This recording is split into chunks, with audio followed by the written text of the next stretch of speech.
It's showtime, mas tataas pa ang ratings sa naganap nga na contract signing ng ABS-CBN at All TV. And all eyes are on the Jeepney TV programming. Tanong ay kung ano-ano kayang classic ABS-CBN program titles ang ipapalabas sa All TV. Pati nga kayang It's Showtime at ASAP na kinikerry ng Jeepney TV ay kasama rin.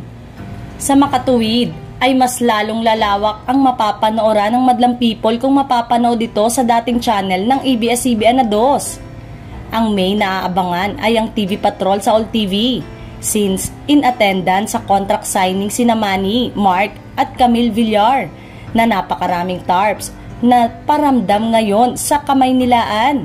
Syempre, magandang isipin na hindi sila makikialam sa content ng newscast.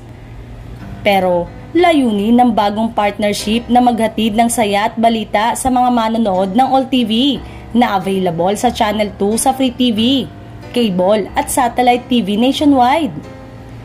Inanunsyo ngayon ng Advanced Media Broadcasting System at ABS-CBN Corporation ang kanilang partnership na maghahatid ng mga minamahal na entertainment program at makabuluhang balita sa pamamagitan ng free-to-air channel na All TV para sa content agreement na magbibigay daan sa All TV na ipalabas ang ilang nostalgic kapamilya shows sa ilalim ng Jeepney TV brand at ang longest running primetime newscast sa bansa na TV Patrol. Simula May 13, mapapanood ng All TV viewers ang mga kapamilya teleserye na handog ng Jeepney TV sa iba't ibang oras pati na rin sa primetime pagkatapos ng TV Patrol.